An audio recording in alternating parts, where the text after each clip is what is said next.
Udara yang kita hirup sejatinya mampu menyejukkan tubuh, namun warga kampung. Inilah kondisi Jakarta sejak beberapa bulan lalu. Polusi udara nampak menyelimuti langit ibu kota yang berdampak buruk bagi kesehatan jutaan warga Jakarta.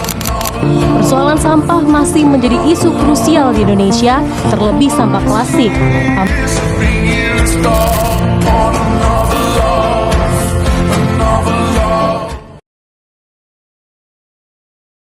Halo, hai semuanya. Assalamualaikum warahmatullahi wabarakatuh.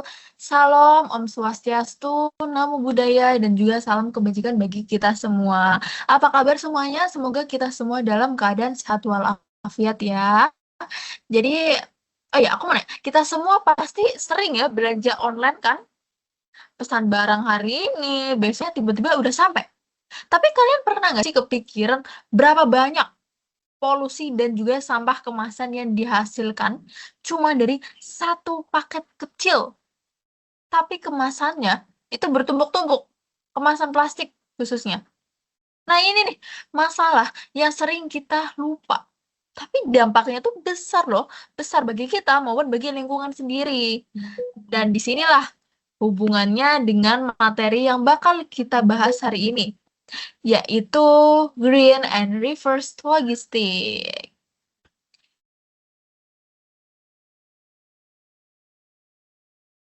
Oke, sebelum kita ke topik utamanya, izinkan aku memperkenalkan diri aku terlebih dahulu ya. Halo semuanya, perkenalkan aku Firsty Ladia Rachmani. Kalian bisa panggil aku Firsty atau Adia dengan 3 digit NIM terakhir 035. Aku sendiri dari Prodi Manajemen dan Administrasi Logistik Sekolah Vokasi Universitas Diponegoro dengan dosen pengampu Ibu Dr. Anda Lulu Fauzia MSI. Oke, tanpa berlama-lama nih, kita mulai dulu apa ya? Dari Green Logistic. Green Logistic itu apa sih? Green Logistic. Logistik hijau. Ya nggak salah sih. Tapi menurut Sri Vastafa di tahun 2007, Green Logistic merupakan bagian dari Green Supply Chain Management yang mengintegrasikan atau mensinergikan prinsip keberlanjutan ke dalam aktivitas logistik, mulai dari pemilihan bahan baku, transportasi, hingga reverse logistik. Jadi, intinya tuh, gimana caranya kegiatan logistik tetap berjalan secara efisien, tapi dengan dampak negatif sekecil mungkin terhadap lingkungan.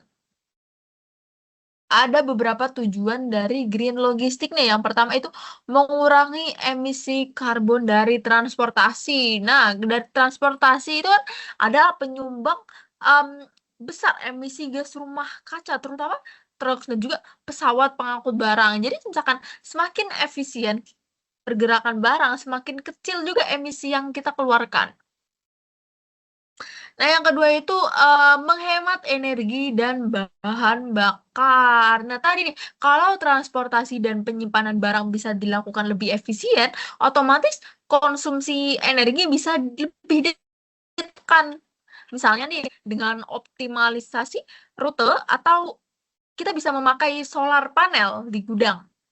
Dan yang tiga ini ada mengurangi limbah dari kemasan dan penyimpanan. Nah, baik limbah kemasan maupun barang rusak sekalipun, kita bisa mengurangi sampah, tapi juga mengurangi biaya penanganannya.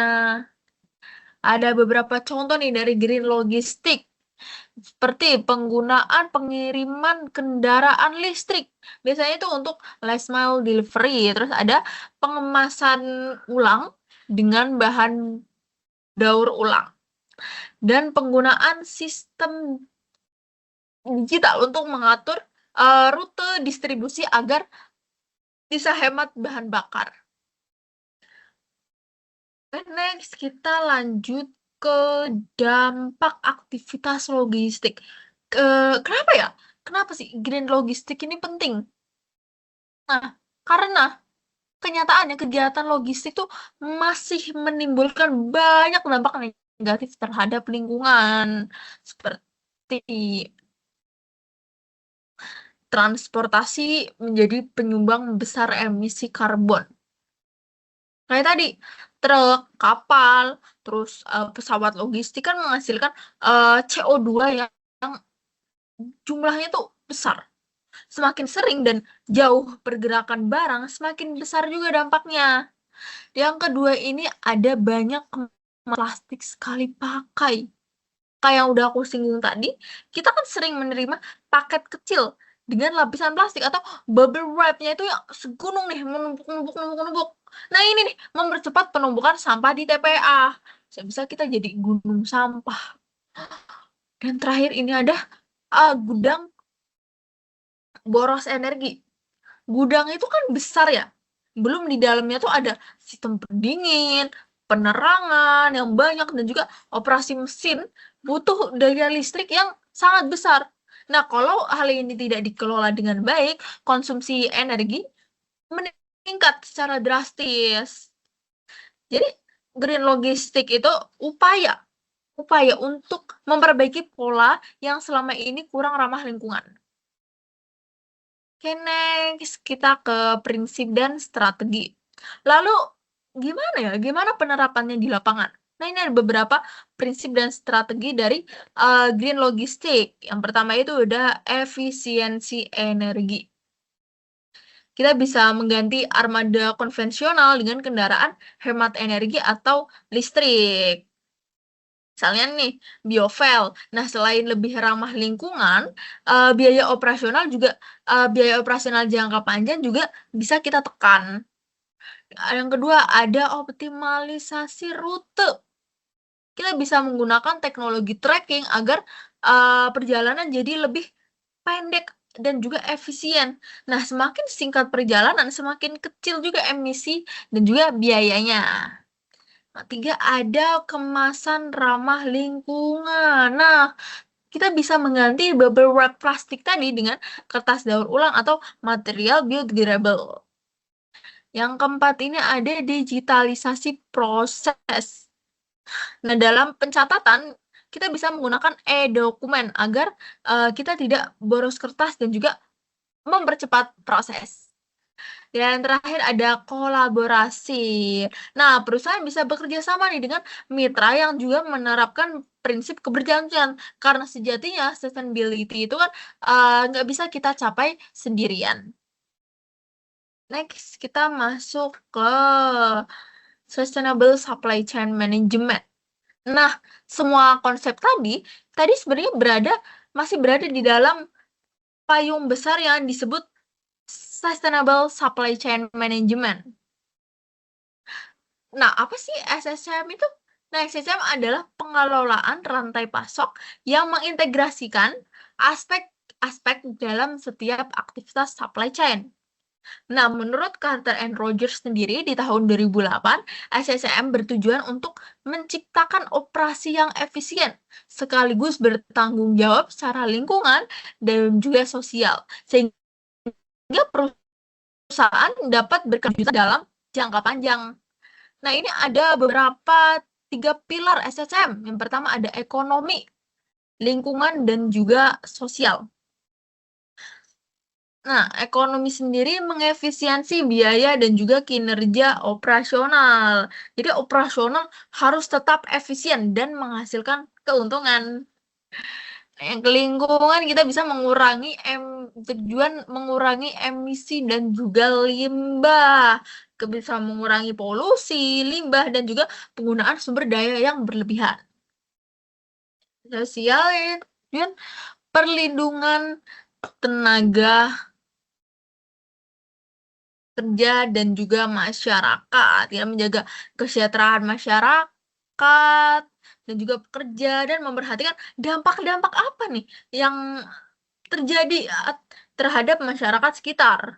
Jadi guys, SCCM ini, Sustainable Supply Chain Management ini, memastikan supply chain bukan hanya kuat secara operasional, tapi juga berkelanjutan panjang. Oke, next. Kita masuk ke reverse logistik atau yang biasa disebut logistik terbalik. Apa sih logistik balik? Nah, kalau biasanya kan logistik ini kan, mengalir nih dari produsen ke konsumen. Nah, reverse logistik ini justru kebalikannya, dari konsumen ke produsen. Nah, ini ada beberapa tujuan dari reverse logistik. Yang pertama, barang yang rusak bisa diperbaiki, bukan langsung kita buang. Jadi barang tidak langsung dibuang, tapi diproses supaya bisa digunakan kembali. Yang kedua ini ada kemasan bisa dipakai ulang, menggunakan ulang kemasan. Supaya kita tuh tidak terus-menerus menghasilkan, sampah yang baru. Tiga adalah mendaur ulang material. Misalnya nih, komponen elektronik, kaca atau karton. Contohnya ada pengembalian kardus dari e-commerce, terus pengumpulan botol kaca minuman, atau daur ulang perangkat elektronik, kayak handphone yang di-recycle untuk diambil logamnya. Oke, next kita masuk ke manfaat reserve logistik. Manfaat logistik terbalik. Ada apa lagi nih? Mengurangi limbah yang masuk ke TPA. Jadi seperti tadi, biar bumi kita tuh tidak menjadi gunung sampah. Yang kedua ada menghemat bahan baku dan biaya produksi baru. Tiga, ada mendukung ekonomi sirkular, jadi barang tuh terus berputar, bukan berakhir di satu tempat aja. Yang keempat, kalau dijalani secara konsisten, sistem ini nih bisa membuat logistik jauh lebih bertanggung jawab dan juga efisien. Yang kelima ada menambah nilai citra perusahaan agar lebih dipercaya konsumen. Jadi reverse logistik ini bukan hanya keputusan etis, tapi juga strategi bisnis yang menguntungkan. Kalau misalkan perusahaan kita menerapkan green logistik, pasti menambah apa ya? Menambah kepercayaan konsumen kayak, "Widih, ini perusahaan udah go green nih, sangat peduli sama lingkungan dan juga sekitar." Ya, jadi sebagai kesimpulannya green logistik atau reserve logistik adalah solusi nyata untuk membuat